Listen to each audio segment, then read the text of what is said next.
You know, there are a lot of people in US who make that argument that China's economy should be rebalanced and blah, blah, blah. Consumption is only 35% of GDP, investment 65, this is bad. You know, those guys should really study history. And Americans are really bad at studying history. If you go back, US, UK, 100 to 200 years ago, you see exactly the same pattern. That consumption is a small part, investment is the large part.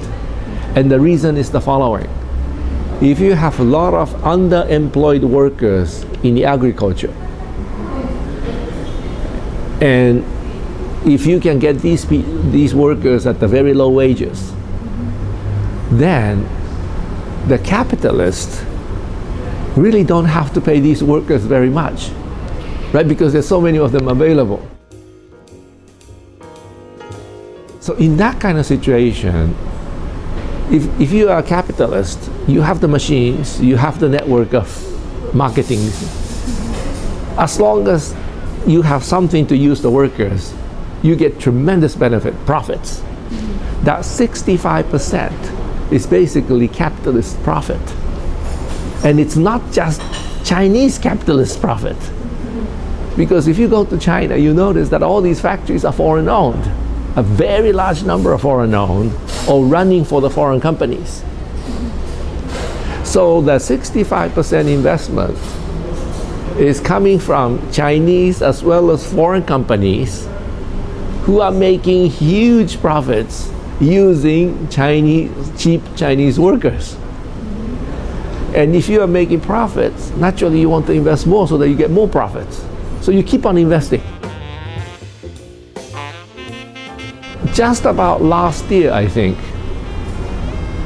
that excess workers in the countryside was exhausted. Now people tells me, if you go to the Chinese countryside, you only see very old people and the very young people. The one in the middle are all in the city is working.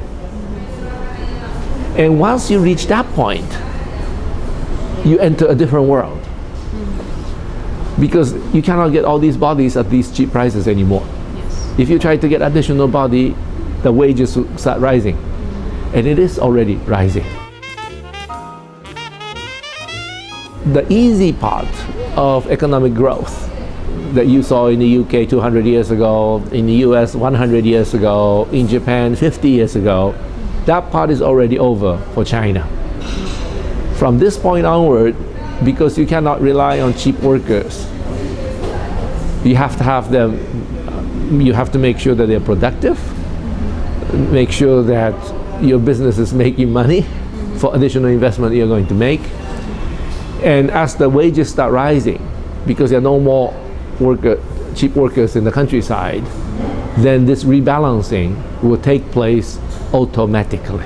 Even though wages are rising, it is still more profitable to invest in China than elsewhere for many foreign manufacturers. So they'll continue to invest, and the wages will go up higher and higher and higher. And before you know it, the consumption share of the GDP will be much bigger.